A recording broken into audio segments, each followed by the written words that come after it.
The story kicks off with the sound of a wooden door creaking open ever so slowly. Then we see that same door, locked from the outside with a padlock. Our protagonist stares at the door, a look of pure fear on his face, and it's pretty clear he's not the least bit comfortable with this situation. Suddenly, a bright light flashes, and he looks completely terrified. Cutting to the next scene, a young woman asks why he's just standing there, without turning on the lights.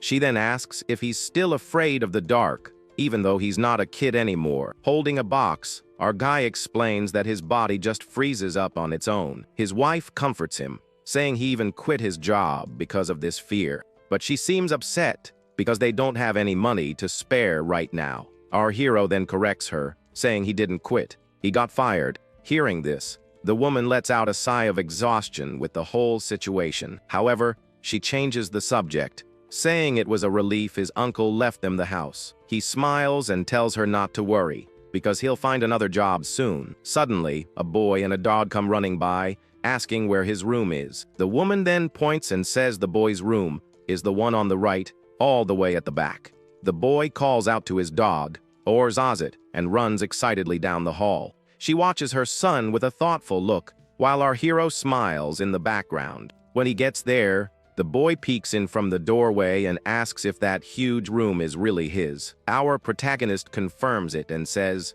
if he doesn't like it, he can check out the other rooms. But the boy, named Nicholas, replies that he loves the room, and his dog seems to agree. Even so, he still wants to check out the other rooms in the new house. Seeing his son's joy, a calm smile spreads across our guy's face. His wife then comes over to him and asks what kind of person his uncle was. She wonders what Uncle Edmund was like to leave such a big house to his nephew, because even though it's in the basement, the place is 5 times bigger than their old house. Being honest, our protagonist admits he doesn't remember his uncle very well either. He says he was his mother's only relative and always watched him grow up. His only memory is from when he was little and got so scared he had an accident all over him. His wife then laughs and says it seems he's been a scaredy cat since he was a kid. She then asks what his grandmother said about Uncle Edmund. Our hero looks thoughtful and seems hesitant to answer her question. Suddenly, Nicholas finds that mysterious door and gets everyone's attention. The boy thinks the door looks really old, and his dog barks at it nonstop. He also notices that it's locked with a padlock, but there's a small gap. So, the curious boy pushes his face against the crack to try and see inside. Through the hole, the dog Warzazate barks furiously at whatever is in there. Our protagonist then warns Nicholas that he is not to open that door. However, his wife gets curious too and walks toward the mysterious door. She wonders if it's a cellar, and Nicholas gets super excited about the idea. But our guy panics and says they absolutely must not open it. Ignoring the warning, Nicholas yells that they have to open it to see what's inside. The dog also gets agitated and barks even louder at the door.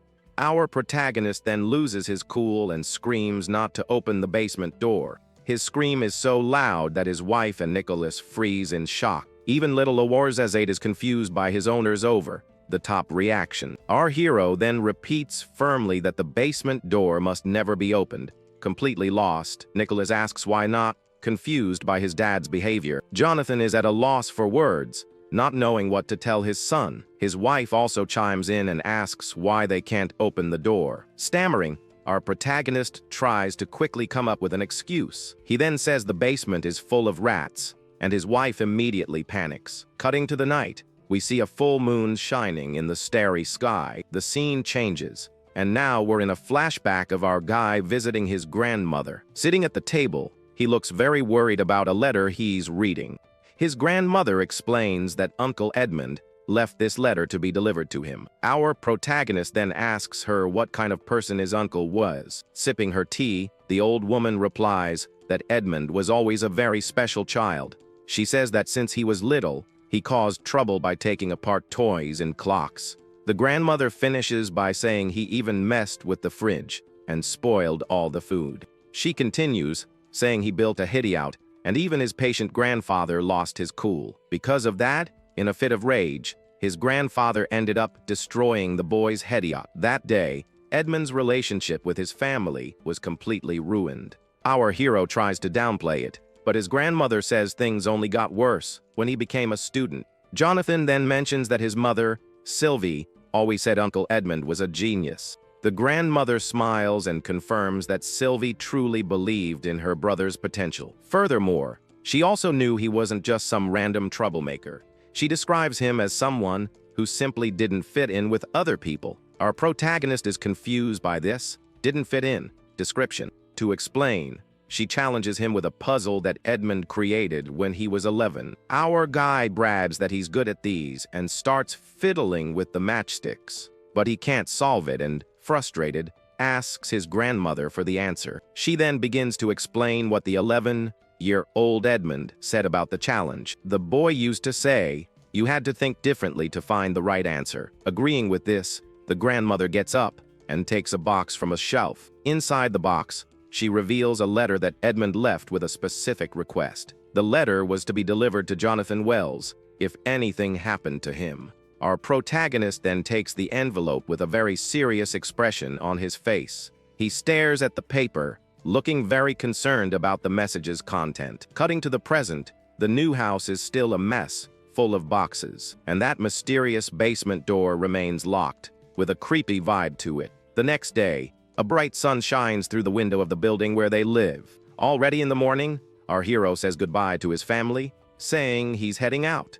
His wife and Nicholas complain because he has to leave so early right after the move. He apologizes and says that the person he's meeting is only free today, but our guy seems nervous, as if he's hiding something. His wife then stares at him and asks if he didn't say he needed to go out too. Ignoring the question, he warns Nicholas not to open the door for strangers. Back in the past, our hero looks at an old photo on the house wall. His grandmother says it's his mother and Uncle Edmund, and he asks how his uncle passed. The grandmother reveals that he was stung by wasps, and that the news even made the papers. Our hero falls silent, looking shocked by this bizarre information. He then asks if there's anyone else who knew his Uncle Edmund well. She says yes, and that Edmund had a childhood friend he saw frequently. Suddenly, a large, serious-looking man appears at the door of a house. Our protagonist is visibly nervous and intimidated by his presence. He then greets him, calling him Mr. Jules Brazel. Sitting down to talk, a cup of tea is served for the two of them at the table. Brazel begins by saying that Edmund Wells was a true mystery of a man. He says they studied biology together, but he graduated in botany. Meanwhile, our guy's uncle specialized in something different, which is bacteria. Brazel explains that his research was to understand the most primitive cells, because Edmund believed that humans were just a collection of cells. The friend then thinks for a moment about how to describe his uncle's personality, and finally, he concludes that Edmund was someone a little outside the norm. Looking out the window, Brazel says that nowadays he thinks about Edmund even more. Our hero then mentions that he heard his uncle was writing an encyclopedia. Upon hearing this, Brazel gives the young man a very strange and mysterious smile. Meanwhile, back at the new house, the doorbell suddenly starts to ring. Through the peephole, a shadowy, unknown figure appears on the other side of the door. The man introduces himself as new and says he's here for a bookbinding job. Suspicious, little Nicholas opens the door just a crack to peek out. Seeing it's just a child, the boy tells the stranger to come back another time, but the man insists and gives the boy a very weird look. Nicholas remains suspicious while his dog Awarzazate stays on high alert. Genu then asks if there are any adults and says that Professor Wells ordered the service. The boy explains that his great-uncle passed away and tries to shut the door in his face. However, the man is faster and sticks his foot in the door to keep it from closing. He offers his condolences and asks if the uncle left behind a bunch of documents.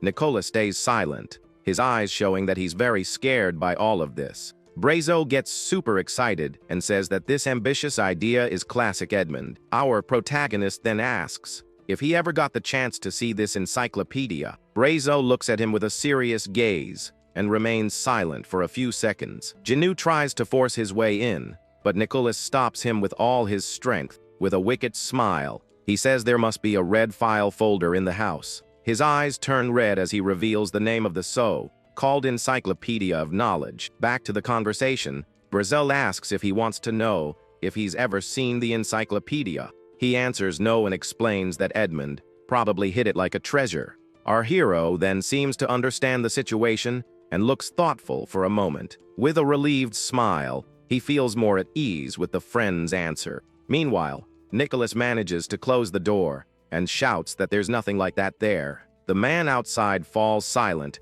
looking frustrated with the situation. Our protagonist then remembers the puzzle and asks if Brazil knows the answer. He smiles and confirms that he does, as Edmund used this test frequently. Our hero gets excited, thinking he's finally going to find out the riddle's answer. To our hero's surprise, Brazil smiles and says he can't give him the answer. He explains that everyone must find their own way, and our guy gets frustrated. Changing the subject, our protagonist hands over the letter his uncle left him. Brazil then takes the envelope and begins to read the message with a serious expression. The letter says to never go down to the basement, no matter what happens. Our guy then asks if he's ever heard anything about this basement. The uncle's friend closes his eyes and seems to think deeply about the question. He then says he's never heard anything, and our hero looks very disappointed. But he adds that if Edmund left a message like that, it must be something serious. With a dark look,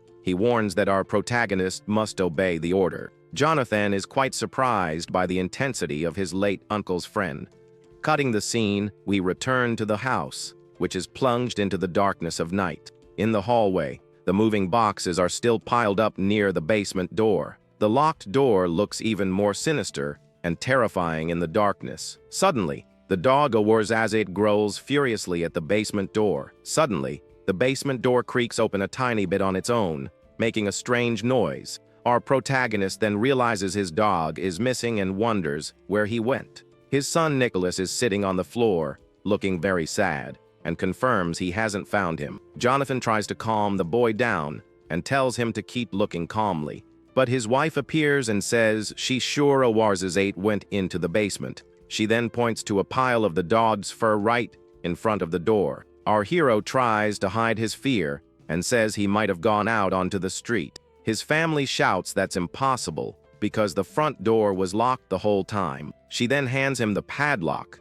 and tells him to use his skills from his old job. Stammering, our guy refuses and repeats that they can't go into the basement. His wife loses her patience and yells, asking why the heck they can't. Everyone starts pressuring Jonathan, but he remains frozen in fear. In a moment of panic, he has a terrifying memory and goes into shock. The woman points to the crack and says it's big enough for the dog to get through. And with a bead of sweat dripping down, our hero stares at the door, horrified. The total darkness of the crack in the door seems to swallow all the light in the hallway.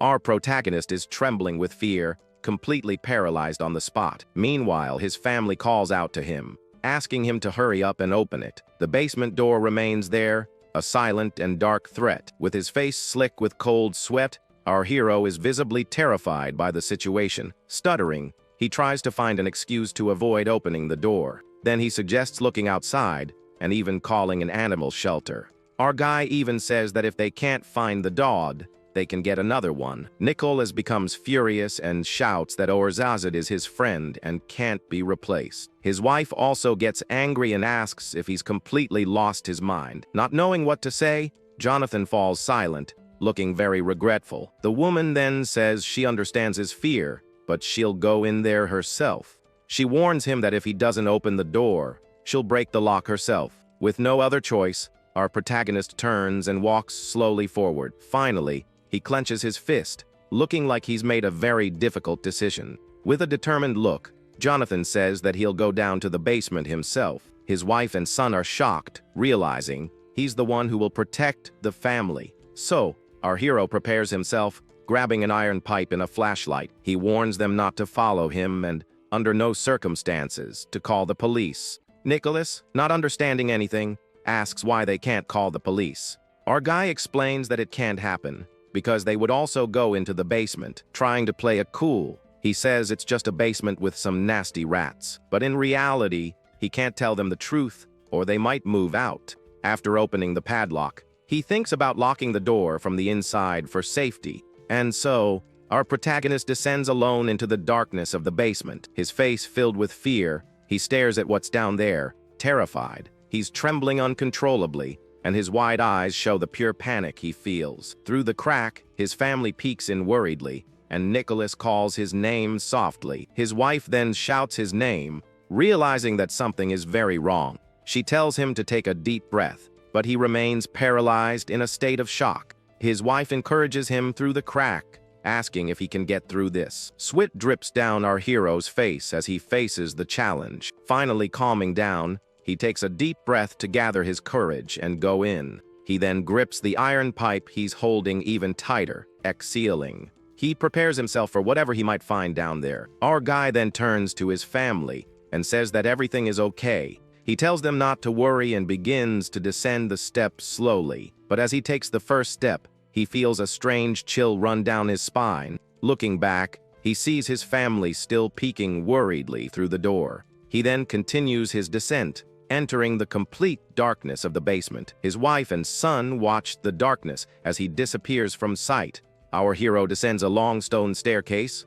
lighting the way. He stops for a moment and wonders about these mysterious stairs. Our protagonist wonders just how far these steps really go. The flashlight's beam reveals that the basement is actually a massive cave. At the back of the cave, a light illuminates a strange round, orange object. Suddenly, a long, thin lead begins to emerge slowly from inside it. Right after, more lead stretch out from the mysterious object. The creature then reveals itself to be a giant ant and steps onto the cave floor. At that exact moment, the hibernating creatures of the earth begin to awaken. Their blood, once solid, now thaws and begins to flow normally again. Their hearts then start beating again, and a warm current flows through their bodies. And even their complex joints begin to move once more. The first 12 ants that awakened gather in the darkness of the cave. They have a mission to wake the others and go out to collect heat energy. One of the ants then starts digging into something that looks like a furry body. We see that they are 1 millimeter tall in a place that is 50 stories high.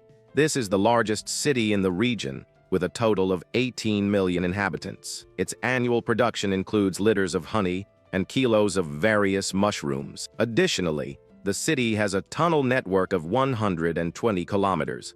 With a surface area of only 2 square meters, lies the city of the ants. The city is named Belokan and is a massive anthill in the middle of the woods. The 12 ants that woke up first need to restart the city after the winter. Among them is a single male capable of reproducing, and he is a little different. His name is number 327, and his destiny is to perish in a few months. The ant then shares its warmth with a worker to wake her up. Upon waking, the worker uses her antennae to identify who woke her. An ant's antennae can reveal a lot of important information. The first segment reveals the age, which in this case is 173 days. The second segment of the antennae indicates the ant's rank, which is a fertile male. The third informs of the city and species, and the fourth is her egg number. This egg number becomes her name, and his was number 327, and so the worker recognizes him as the male, 327. From the fifth segment onwards, the antennae have other very important functions. Meanwhile, 327 carries a twig 60 times heavier than himself. Suddenly, a soldier ant approaches with a new proposal for him. She invites him to go hunting, and he seems very interested in the idea. And 327 then asks what exactly they will be hunting together. The soldier explains that they found fresh meat before the winter began, and that the goal of the hunt is to find leaf, beetle meat for the colony. Our protagonist and then questions if the beetles aren't hibernating. The soldier replies that this meat comes from a special, different place, an area where there is no winter, and it's always warm because of the groundwater. After hearing the explanation, and 327 agrees to go along on the hunt. Outside, the anthill prepares for the new season that is beginning. 28 explorers gather for the first expedition of the season. The group looks very experienced and accustomed to long-distance journeys. They are well equipped, and the battle scars on their bodies show their strength. The group then begins to march through the forest in search of resources. They walk for hours and hours without stopping toward their objective. On the way, they pass by several sister cities of the same federation. One of them is Adalubakan, the city that produces the most grain in the entire region. There's also Geolican, which sent an army to conquer termite cities. Another is Zetabanican, a chemical lab that produces formic acid, and Libiocan, which ferments honey into an alcohol with a resin flavor. Fire ants not only live in cities, but also form federations. Balokan is part of a young federation, 50,000 years old. The story goes that the first queen got lost in a storm. She founded Balokan and created the federation that exists today. The group of explorers then arrives at Lasilicon, the westernmost city. Nearby, a field of grass will soon be filled with soldier ants. To the north, they spot the enemy city called Shijaifu. Fortunately, the enemies are still sleeping because of the winter. The scent trail that guided them ends,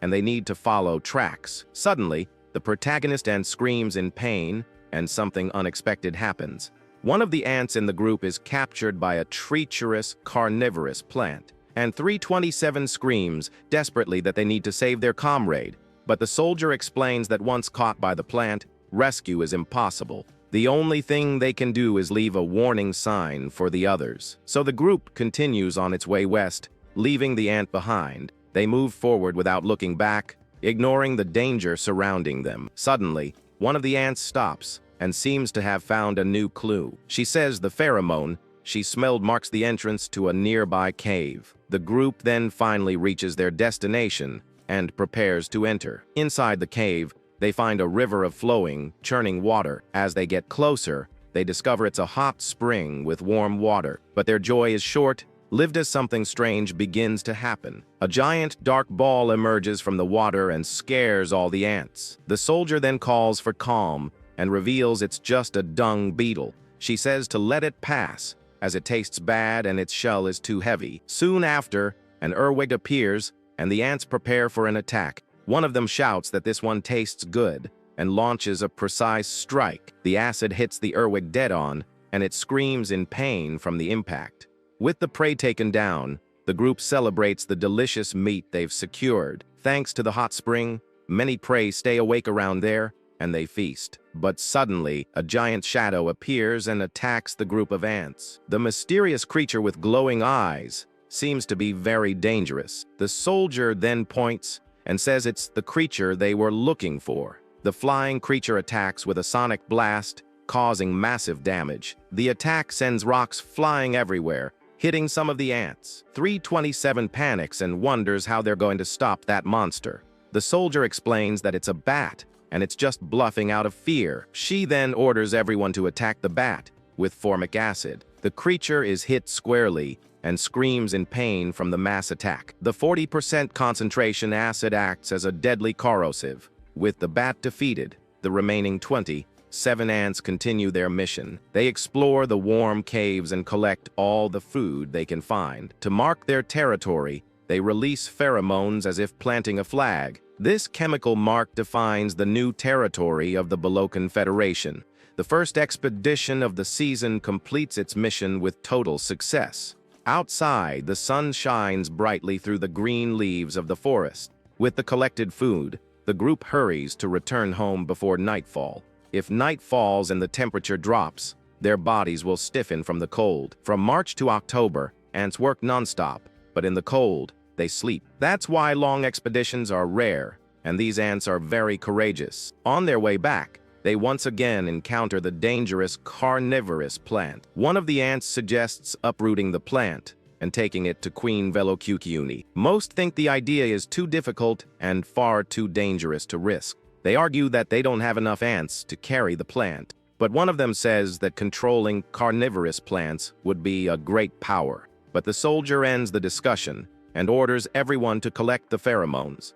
They are exhausted, and the sun is already setting on the horizon. Finally, the group decides to give up on the idea and leave the carnivorous plant behind. They continue their journey back home through the dense forest. Along the way, one of the ants finds a yellow flower she's never seen before. Another suggests taking the flower to the Queen Mother, as she would be very happy.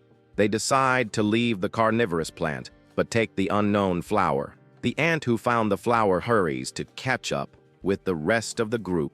But as she touches the flower's stem, something very strange happens to her. Suddenly, all the surrounding ants fall to the ground unconscious. The ants that didn't faint wonder what on earth is happening, and 327 panics, not understanding the sudden situation. She then smells a familiar scent that she has smelled somewhere before. 327 vibrates her antenna 12,000 times per second to identify the scent. This creates a suction current that pulls in all surrounding particles. With eyes wide with shock, she finally identifies the mysterious scent. It's the dwarf ants from Shidfu, the enemy city to the north. 327 realizes that the enemies have set an ambush with a new weapon. She understands that she needs to warn the others about the imminent danger. The ant then runs off desperately to alert the rest of the colony. The story then tells us about Bistenga, the ancient queen of the god dynasty. She sent hundreds of expeditions to discover where the world ended. But unfortunately, none of the expeditions she sent ever returned. The current queen, Velokukiuni, is far less ambitious than her predecessor. She is content with discovering little golden beetles and observing plants. And she also dreams of the day they can finally tame the carnivorous plants. The queen knows that the best way to learn is to expand the Federation. But this means constant war, which prevents territorial growth. The slow but steady progress fits perfectly with the ants' philosophy. Meanwhile, the sun sets on the horizon like a large orange egg. In the first hunt of spring, he saw his comrades get taken down. Afraid of being next, he runs desperately back home. On this day, the path back home seems especially long and dangerous, and 327 can't understand how the enemies have already woken up from winter. She runs as fast as she can, trying to escape any danger. She wonders what kind of new weapon they created for such an effective attack. A weapon capable of eliminating 26 ants without leaving a single trace. In the middle of her run, she wonders if she will make it home alive, and with that thought, she runs nonstop towards her home. Suddenly, a bright, blinding light appears in the dark night sky. The light gets more and more intense and seems to be approaching rapidly. The scene then cuts to our protagonist in the basement with his flashlight. He continues down the dark stairs with the iron pipe in his hand. With his face slick with cold sweat, he seems to be getting more and more terrified. He then continues his descent into the darkness of the mysterious basement. He tries to control himself, telling himself not to let fear take over. He then continues to descend carefully, lighting the way with his flashlight. Suddenly, he hears a noise and shouts his dog's name, Awarzazit. Without a second thought, he runs through the dark cave looking for him. He keeps calling the dog's name, but gets no response. Meanwhile, Ant 327 stops at the end of the scent trail, confused. She spots the Balokan anthil in the distance and is surprised by the sight. The top of the city under construction seems to touch the moon in the night sky. She realizes it's already night and worries about the approaching cold. The ants at the entrance tell her to come inside quickly before it gets too cold. One of them explains that the doors are closed so the cold doesn't get in. But 327 asks them to wait a bit, as she needs to warn them about the danger. She then arrives at the entrance of the anthil, trembling from cold and exhaustion. The other ants wonder what that is and call her a stray, but she identifies herself as an ant from Balokan, just like all of them. The other ants notice that she's in terrible shape and exhausted. Sensing her fatigue, a worker offers food to 327. She can barely stand, but she accepts her comrade's help. The two then share the food through their social stomach. Reinvigorated 3027 thanks her and says the worker saved her life. She then runs to report what happened and warns that it's an emergency. The other ants are confused and ask what's going on. 327 reveals that the dwarf enemies destroyed the first expedition. She then declares that the war has begun, and everyone should go to their posts. The news spreads quickly,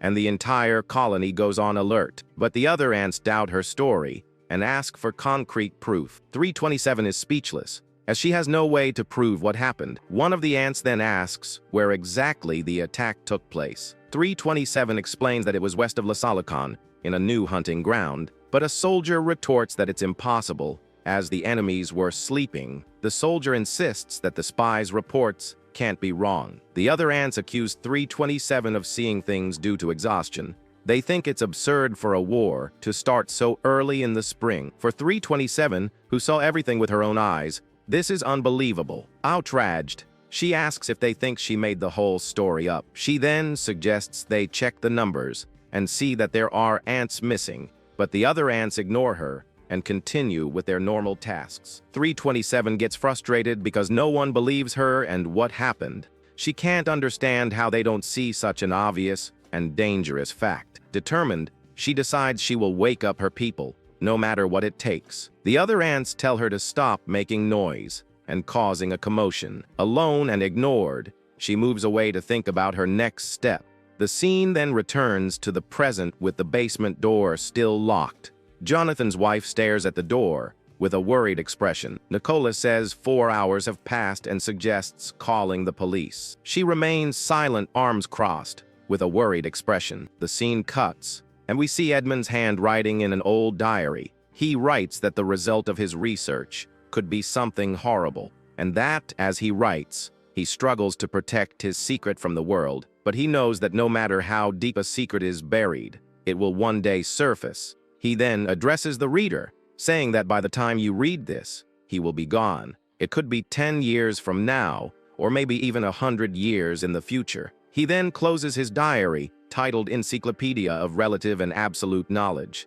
The scene ends with him turning off the light on his work desk. Back at the anthill, 327 laments that no one believes her story. Desperate, she decides she must tell everything directly to the queen. She believes that Queen Velokukiuni will listen and understand what happened. The queen is experienced and has survived 14 harsh winters. 327 is sure she will understand and listen to her desperate plea. She then enters a passage full of workers carrying eggs. He passes the workers and enters a small, dark side tunnel. Thanks to his infrared eyes, he can move around without getting lost.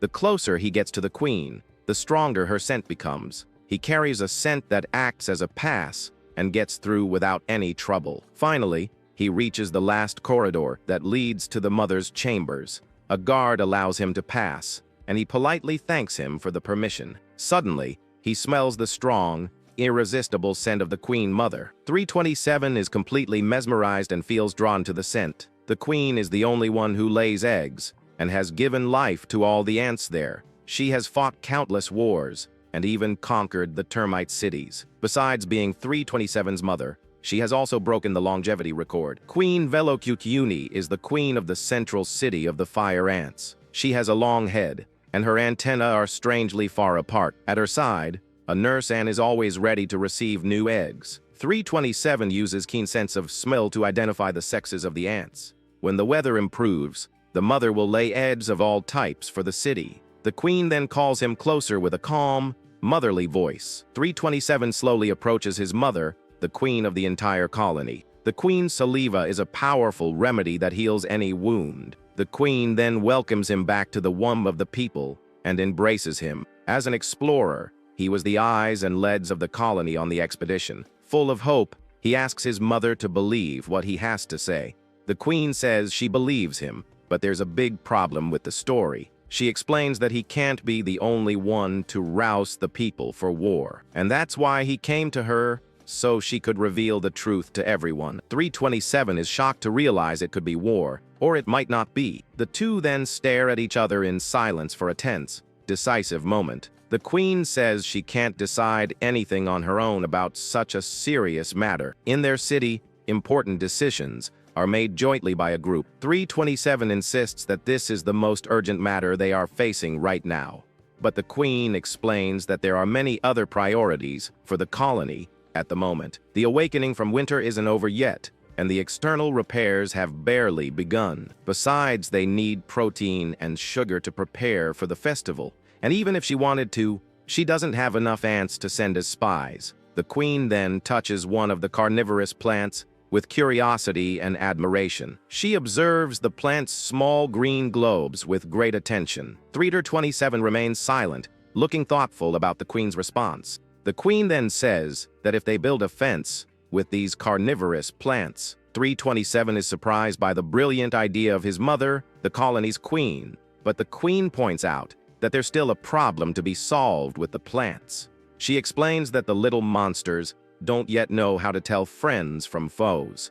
327 then questions what about the comrades who perished on the expedition. The queen then asks how many ants perished in the so-called accident. With his head lowered, 327 replies that there were 27 in total. The queen then asks if all the victims were from the explorer subclass. 327 then confirms that he was the only male among the victims of the attack. Hearing this, the queen looks at him and seems to think for a bit about the situation, but instead of taking action, she simply turns to lay eggs. Suddenly, she releases a brand new egg, to our aunt's surprise. Our protagonist is completely shocked by her indifferent attitude. Queen Velacucione then lays 27 eggs to replace the fallen. Seeing this, and 327 says nothing more, as there's nothing to be done. Completely devastated, he turns and begins to walk away from the queen. He then continues his way alone through the dark tunnels of the Anthil. However, he stops and says that things can't end like this. He decides he needs to find out about the enemy's new weapon from the expedition, but a soldier says he can't wake the people because no one believes him. Our guy then lowers his head, looking frustrated with the situation. However, he looks up and says he'll convince them one way or another, and then he flies up and shouts that the expedition was destroyed in an ambush. But the other ants complain about the noise and say they're busy working. One of them then tells everyone to get back to work and ignore his warning.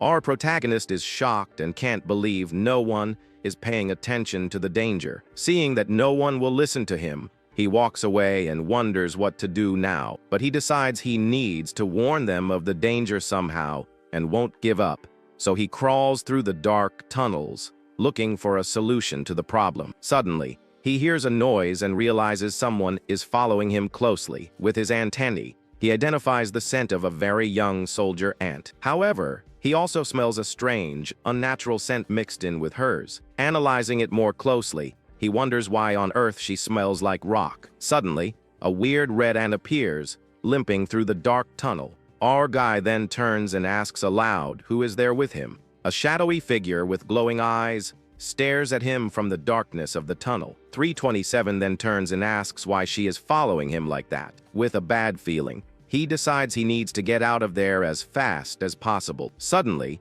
another red ant appears from the ceiling and glares at him with hatred. He then realizes that this one also has that same strange, rocky smell. Without warning, the creature pounces on him, throwing him to the ground. Our protagonist then realizes he's completely surrounded by them. He tries to shout that he's from the same city and they shouldn't attack him, but the ants ignore him and pin him to the ground with great force. He then says his pheromones prove he's not an enemy of the colony. The ant then approaches and begins to rub her body against his. He realizes she's trying to erase his scent and doesn't understand why. In a panic, he screams because without his scent, he will simply cease to exist. Unable to resist, he wonders if this is his end and how he will go. He then screams and asks why they are trying to erase him from the world. A bright light appears, and he thinks this is how he'll disappear forever. But suddenly, a strong earthquake shakes everything and throws the ants away. A statue then appears and asks why there is so much violence among brothers.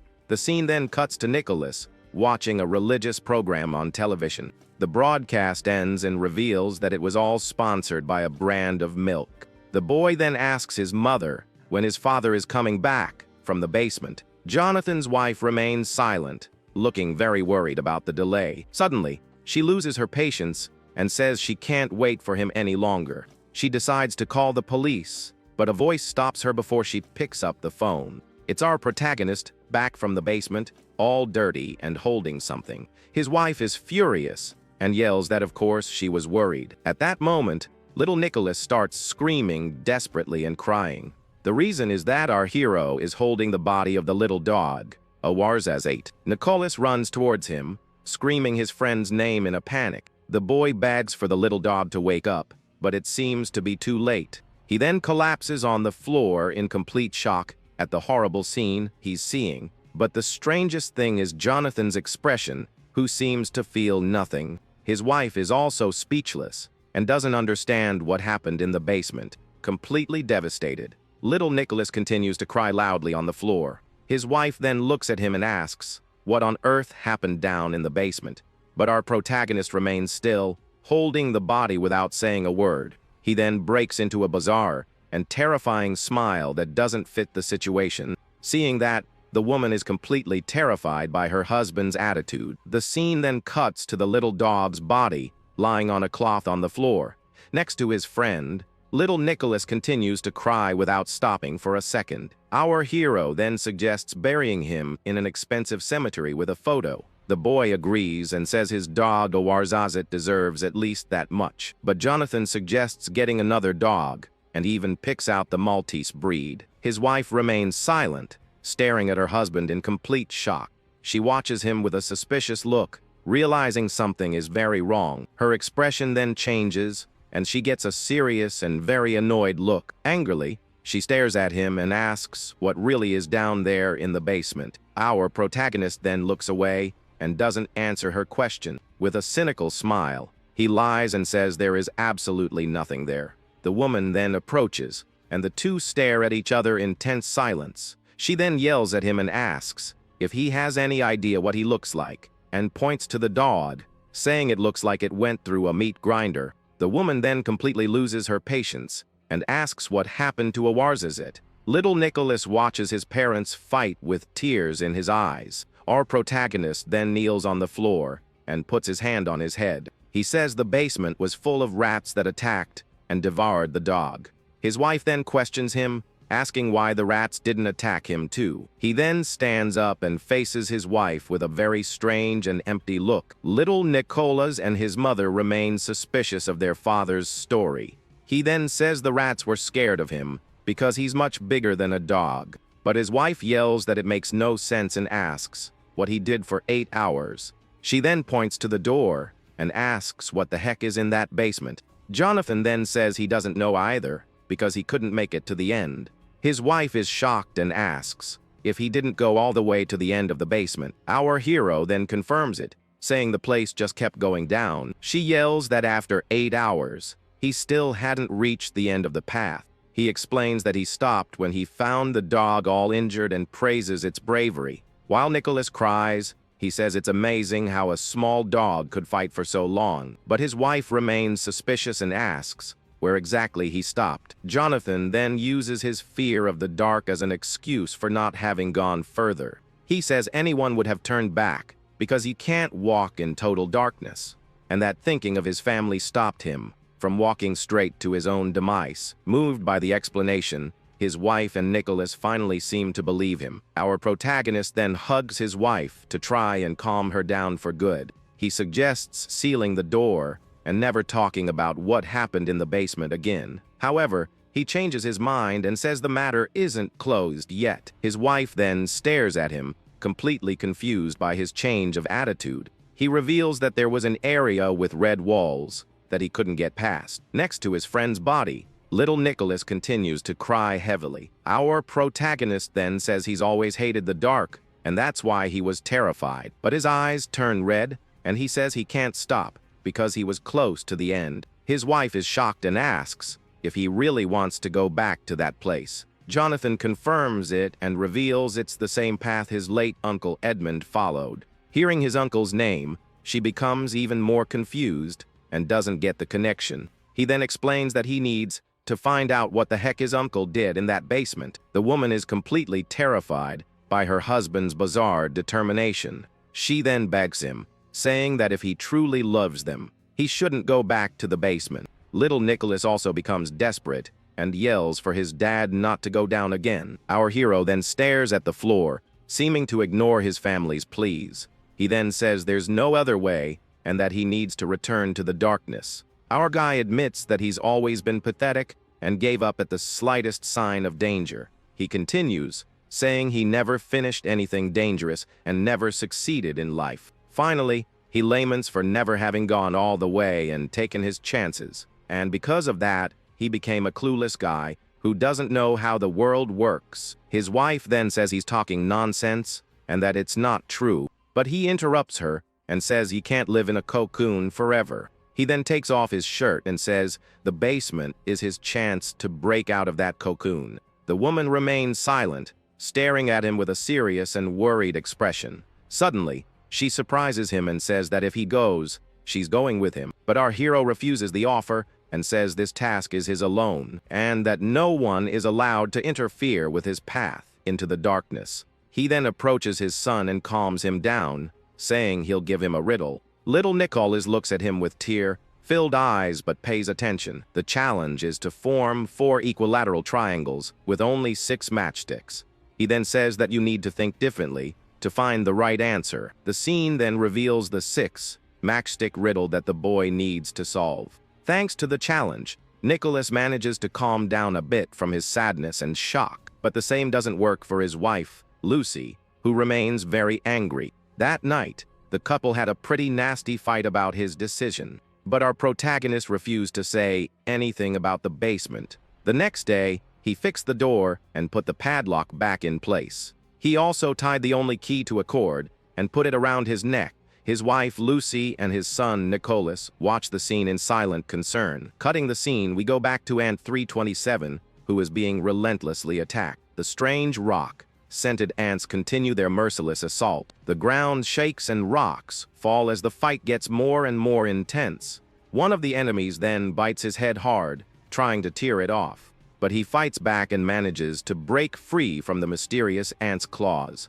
With a quick maneuver, he manages to escape and flies far away from the danger. 327 flies desperately through the tunnels to flee from his pursuers. He looks back, confused, not understanding why he was attacked by them. Suddenly, he stops flying and lands in a very strange and different place. The ground is all cracked, and he realizes something is very wrong there. Suddenly, the ground starts to shake, and 327 screams in pain from the impact. An earthquake then causes part of the ant city to completely collapse. In a total panic, the others release fear pheromones everywhere. Our ant then spreads his wings and prepares for the chaos that has broken out. They all scream in terror, and the danger pheromones spread through the air. He thinks the trimmer saved him, but now everyone is going to get buried alive. 327 notices that all the others are releasing the danger signal at the same time. He then feels guilty, because he should have been the first one to give the warning.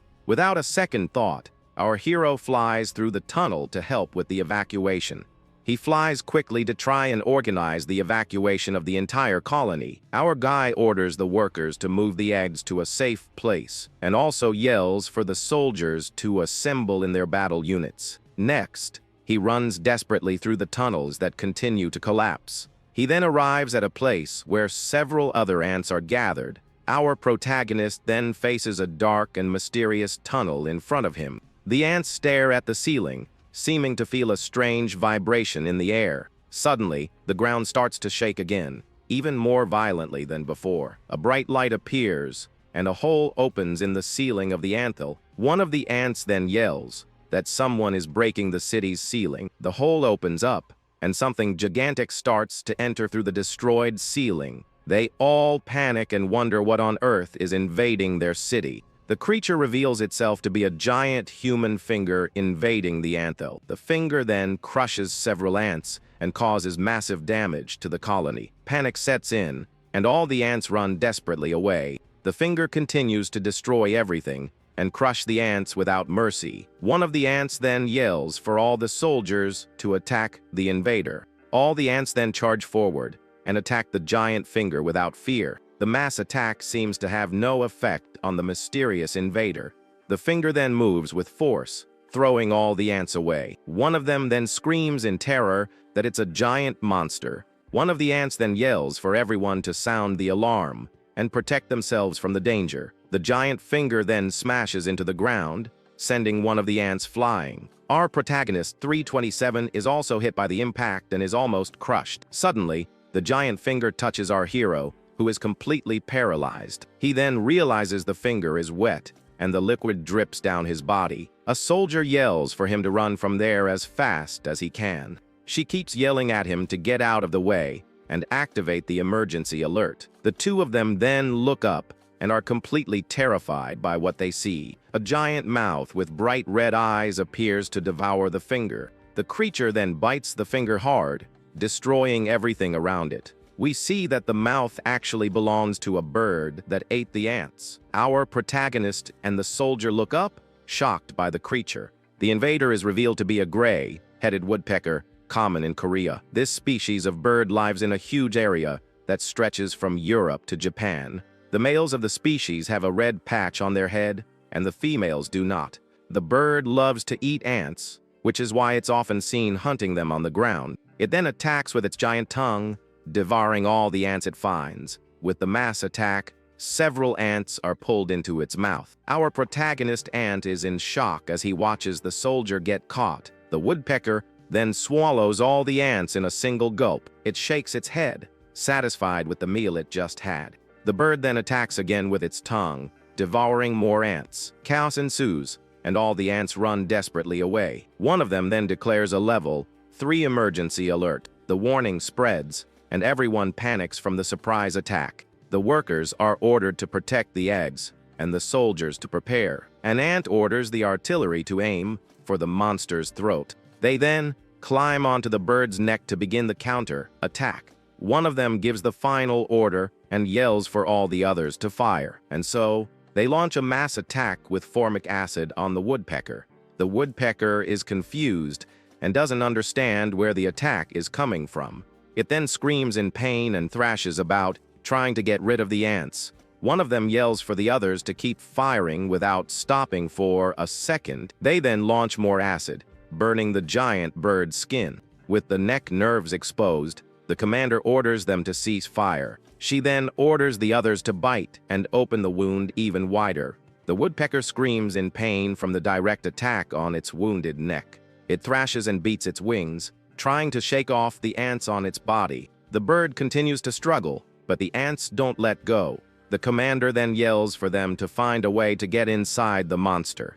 One of them finds the open wound and yells for the others to attack through there. All the ants then charge forward and enter the woodpecker's open wound. The bird screams in agony as it feels the ants entering its body.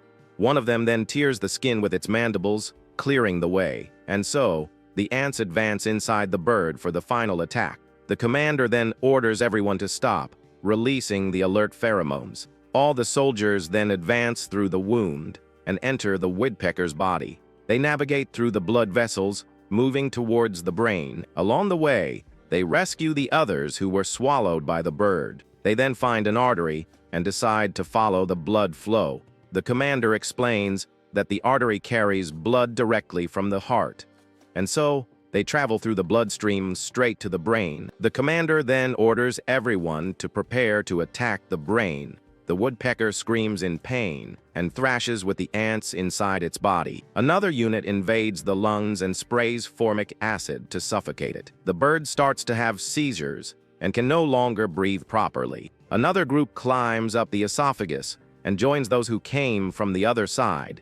The ants then begin to attack all of the woodpecker's organs. They destroy everything they find and cause massive internal damage, and so they attack and destroy each and every one of the monster's internal organs. One of the ants then dives into the pool of blood left behind. Unfortunately, she doesn't survive and sinks into the woodpecker's blood. The commander then warns them to avoid areas with blood and lymph, and also not to hit the muscles and nerves, so they don't get crushed. Another one warns them to stay away from the bile and digestive juices. The ants then navigate carefully so they don't get dissolved. The two groups finally meet near the monster's kidneys, and even with the heart still beating, they have already won the battle. With the giant invader defeated, it will now become food for the colony. All the ants in the city then climb onto the body and begin to devour it. They carry the bird's feathers and flesh like trophies of war. The builders then begin repairs on the destroyed tunnels. They will raise the rounded ceiling and fix the entire city. And so, the anther returns to normal and peace reigns once more. The story then tells us that to understand ants, we need to go back in time. Insects were the first inhabitants of Earth, but survival wasn't easy. Being small and fragile, they became easy prey for predators. To survive, some laid a huge number of eggs at once. Others, like wasps, developed powerful venoms to defend themselves. And some insects produced a horrible taste, so they wouldn't be eaten. Some used camouflage, but termites were destined to become food until they found a completely new and original solution for this. They decided to stop fighting alone and united to fight as a group.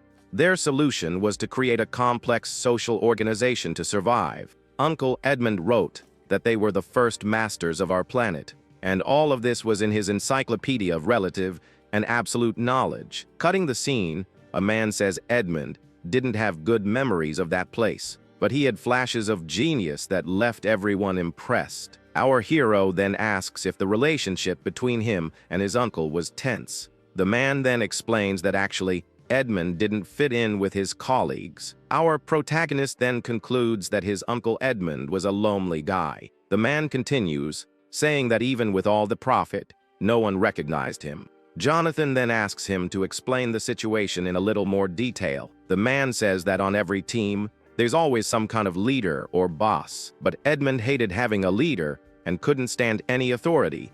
He then says that bosses just give orders without really thinking about what they're doing, and that everyone at the company was forced to obey without questioning anything because the company's system required everyone to follow orders. Because of this, Edmund seemed arrogant and annoyed all his colleagues.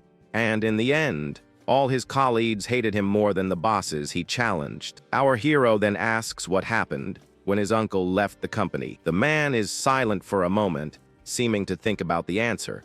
He says that Edmund had a big fight with one of the company's executives, and our guy's uncle set a trap to teach the executive a lesson. But unfortunately, no one sided with him, and everyone supported the executive, and with no other choice, he had no other option but to leave. Our protagonist then questions him, since he himself said the uncle was right. The man explains that sometimes it's better to play the coward than to take a risk. He says that Edmund had no friends and never shared a meal with anyone, and that he always seemed to live in a completely different world from others. Our hero then falls silent, seeming to process the information. He then asks why the man is confessing his cowardice to him. The man is silent for a moment, looking a little regretful. He says that now that Edmund is gone, he feels guilty about what happened, and that telling the story to his nephew might bring him some peace. Our hero then falls silent, seeming to understand the man's situation. The scene then cuts to a billboard with the same brand of milk from before. The sun shines brightly,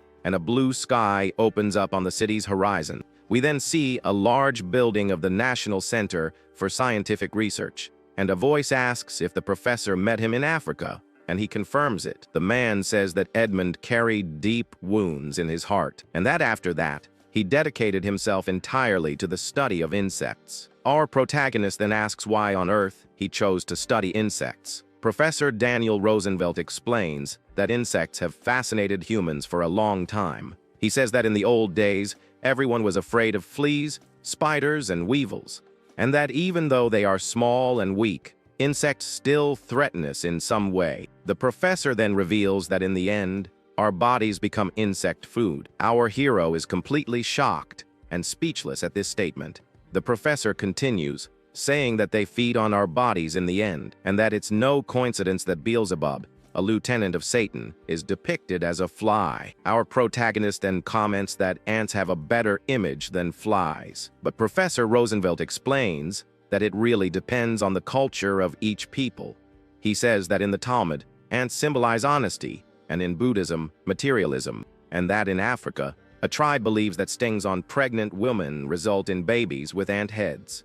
Our hero then falls silent, seeming to absorb all the information. Our protagonist then mentions that he heard his uncle researched bacteria. Professor Rosenfeld smiles and says that work was just a drop in the ocean, especially when compared to his incredible research on ants. Hearing this, our hero is super confused by the professor's answer. Male Ant 327 confirms the two rock-scented attackers are gone. With that, he breathes a sigh of relief, thinking the danger has passed for now. Our hero believes they were buried, and that he survived because he has wings. But he soon realizes this is just the beginning of a much bigger problem. Since his scent was erased, now all the ants will see him as an intruder. He wonders how things got to this point and blames the two strange ants. Outraged, the insect doesn't understand why they tried to end his life. He comes to the conclusion that they must be crazy, as there's no other explanation. Then the male remembers that the level 3 alarm ants were also strange. Alone in the darkness, he becomes thoughtful, trying to understand the situation. He then realizes the two with the rock scent weren't crazy, but different. They seemed to know exactly what they were doing, perhaps due to some genetic defect. The situation is like cells that destroy other cells from the same tissue. The male recalls that the nurse ants called this cancer a disease. Therefore, that rock scent was the smell of the disease, and he needs to warn his people. One of the threats is the secret weapon of the enemy dwarf ants, and the other threat is the cancer cells from the city of Balokan itself. To survive, he needs to find the only ant who can recognize him without his scent, and that ant is his mother, the queen of the entire colony. With that, he runs to the queen's forbidden zone, as it's his only option. He remembers some words that Queen Veloqqqni left for the colony. The monarch said that sometimes the heart of danger is the safest place. With this thought in mind, the insect keeps moving forward through the darkness of the anthill. The path ahead is full of dangers, but he can't give up now. At the end of a narrow passage, he finds a wooden fortress, the Forbidden Zone. This place is a pine stump that protects the city from storms and rain. The story goes that the founding queen found termites in this place 5,000 years ago, and after a 1,000-year war, the ants of Balokan finally won. Over time, the population grew, and they followed the roots to expand the city. Now, the Forbidden Zone is the exclusive home of the Mother and Special Guards. Male 320. 7 approaches the stump with irregular steps to avoid making noise. He moves forward carefully, hoping not to encounter any soldier ants. Getting very close to the Forbidden Zone, he continues cautiously on his path. But our hero comes across a gatekeeper ant blocking the passage. These gatekeepers are genetically selected to have large, flat heads. This way, when they block a hole, their heads fit perfectly. The insect stands there, observing the obstacle on his path to the queen. They proved their worth 780 years ago in the war against the yellow ants. Back then, all the survivors of Balokan ran to the Forbidden Zone. Then the gatekeeper ants sealed all the entrances, saving the entire colony. It took the yellow ants 2 whole days to get through these living barriers. Besides blocking the holes, the gatekeepers also bit the enemies with their mandibles. The invaders finally managed to get through, but the sacrifice of the living doors was not in vain. By doing so, they bought time for reinforcements from allied cities to arrive. Now, male 320, 7 faces one of these gatekeeper ants and tries to ask for passage. But the guard identifies him as an intruder because he doesn't have the passage pheromone. Desperate, he asks the gatekeeper to listen and check his antennae to identify himself. The guard then ignores his request and sounds the alarm about an intruder in the Forbidden Zone. Our protagonist is in shock as he hears the danger alert echoing through the area. The ant then challenges him to come closer so she can attack him without mercy. In the darkness, the gatekeeper waits for her invisible opponent to approach for combat, but she's no match for him, who can see in the dark, and with no choice, he goes on the attack. With her mandibles cut, the gatekeeper ant ends up slowly losing her life. However, her body hardens and ends up blocking the entrance even more tightly. The male is speechless, seeing that the passage is now completely blocked. With no other option, he decides to use formic acid on the gatekeeper's head to clear a path. The acid begins to corrode the head of the departed ant, and smoke rises from the spot. However, her head is very thick, and he needs to spray the acid 4 more times. Finally, the substance manages to melt the exoskeleton and opens a hole in the passage. And 320, 7 is finally able to look through the newly opened entrance. To feel less guilty, he tries to think that he's just breaking down a door. The insect repeats to himself that it's nothing more than a door. He convinces himself that he's just breaking a door to get inside. After all, he's risking his own life to warn his people about the great danger. So, the male faces the door in his path, determined to continue. The story then goes back in time, 50 million years after the termites. The new ants were descendants of wasps and were born without mandibles or stingers. They soon realized that imitating the termites would help and built their own nests. With this, the termites felt threatened by the new competitors on the planet, and so the war between the two species began to decide who would dominate. All over the world, termite armies fought against the new ant cities. The fight wasn't for food, but for political purposes of total domination. In the beginning, the more experienced termites won battle after battle. However, the ants copied the enemy's weapons and invented their own technologies. This world war lasted an incredible 30 million years without a clear winner. It was during this time that the ants developed their decisive weapon, formic acid. Even today, the battles between the two species still continue. But now, it's very rare for termite armies to win a battle. This whole story was recorded in the encyclopedia of the late Uncle Edmund Wells. The man then turns off the light on his desk after finishing his notes.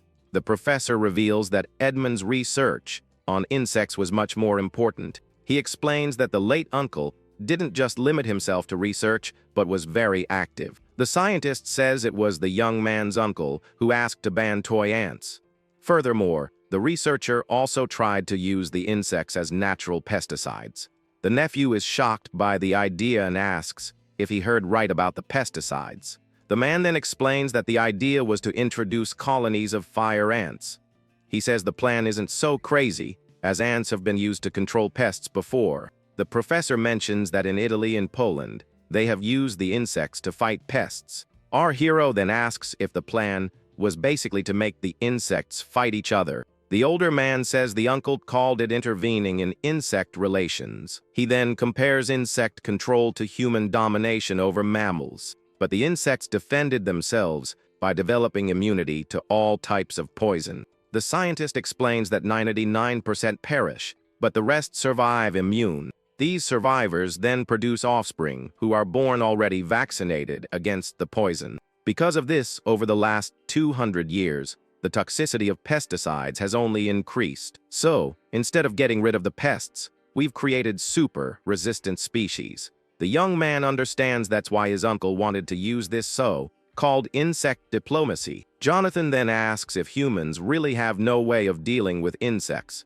Even so, he says that humans have the power of civilization and science. The professor then gives a mysterious smile and asks the young man to look around him. The professor says that ants are also everywhere and are very resilient. He mentions that in the 1945 explosion, only they and scorpions survived. With that, the scientist explains that ants have adapted even to nuclear explosions. Our hero falls silent, processing this shocking information for a moment. He then changes the subject and asks why his uncle went to Africa. The older man replies that there are ants everywhere, but not all of them are the same. He reveals that after his wife's departure, Edmund lost all will to live. The scientist believes the late uncle was just waiting for the ants to take him. The protagonist is completely shocked by this bizarre revelation from the professor. Then he explains that he's talking about the African army ants, who almost succeeded. To illustrate better, the scientist asks if he's ever seen the movie,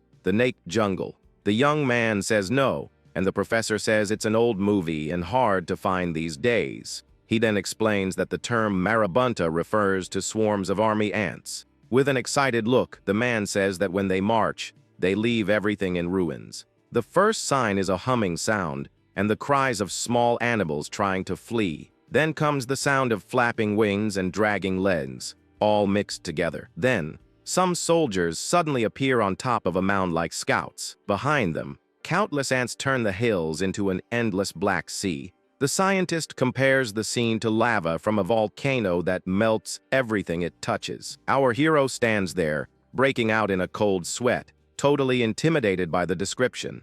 The professor says their march is like a living poison flowing through Africa. One colony lays 500,000 eggs a day, forming unstoppable rivers of black acid. No animal that gets close survives. They all disappear without a trace. The scientist then compares the terrifying scene to something from the Book of Revelation. Our hero's face turns pale, and he breaks into a cold sweat from the terrible story. The man explains that they fear nothing and even make bridges with their own bodies. He says that he and Edmund were at a research station in Ivory Coast. When the invasion began, the locals would flee and put the legs of their chairs in vinegar. But the ants advanced without mercy, and God didn't seem to hear their prayers. The young man is silent, completely shocked by how terrifying these creatures are. Jonathan then asks how they managed to study such dangerous ants. The professor gives a sinister smile and prepares to reveal the big secret. He reveals that they would wait until noon to begin their research. The man recalls how they studied the ants amidst the remains of their victims. They had to wait for the sun to reach its peak and the desert heat to become unbearable. In this extreme heat, the insects literally bake and end up passing on. So, when the sun gets too hot, the army ants dig temporary nests.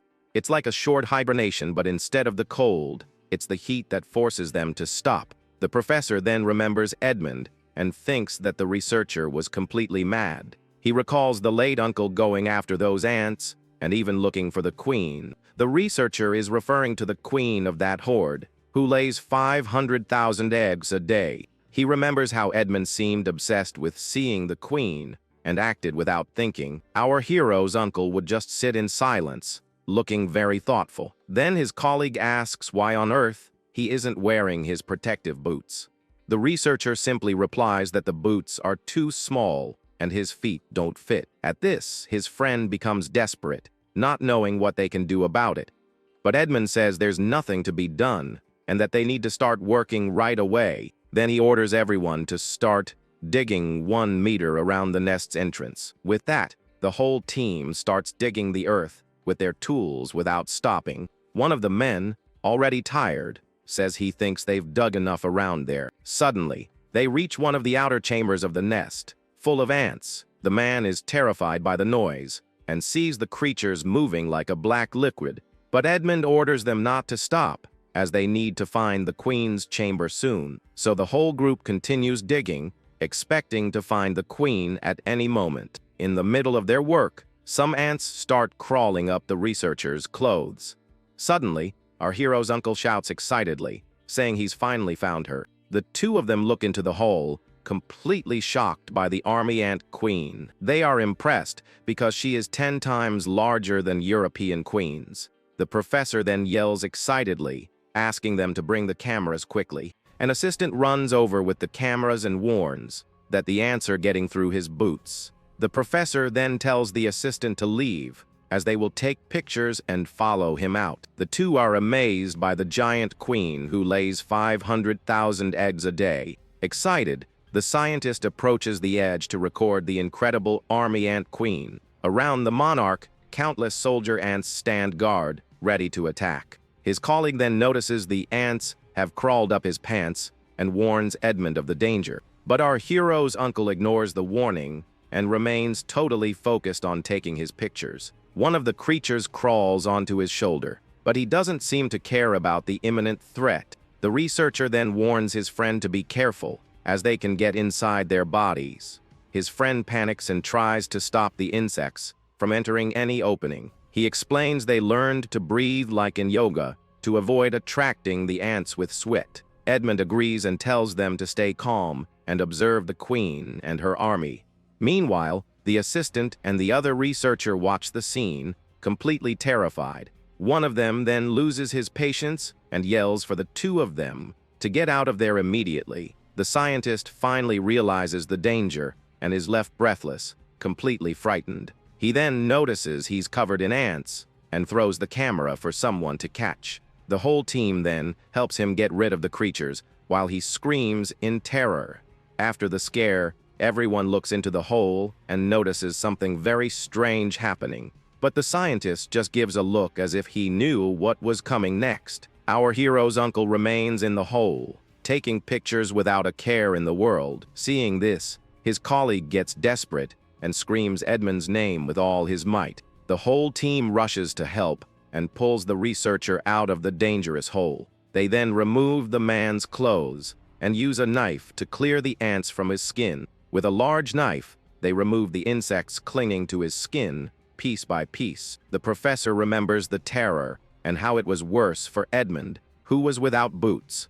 Our hero's uncle was so shaken with fear that he just stood there, stunned. Our protagonist then comments that his uncle really didn't have much luck in life, but the scientist disagrees, saying that he was actually lucky to have survived that. Even after that scare, Edmund's interest in ants only grew stronger. Curious, Our hero asks what happened after that whole incident. The professor says that after they returned to Paris, he lost contact with Edmund. He never heard from his friend again, not even through their old friend Rosenbelt. The scientist then reveals he only found out about Edmund's passing from the newspaper. With his hands together, he says a prayer, asking for his friend's soul to rest in peace. But our hero interrupts him, saying that perhaps those who need peace are the ones who are living. The professor then looks up, seeming to reflect on the young man's words. Not understanding at all, the protagonist asks what he meant by that comment. He complains that 30 degrees Celsius in April is unbelievable and that France is going to turn tropical. But he claims that this is already happening and that entomologists know it well. He mentions a moth that used to only exist in Madagascar and has now appeared in Paris. The young man falls silent with a grim look on his face, seeming very uncomfortable. The professor then finishes by saying that if that were to happen, total chaos would break out.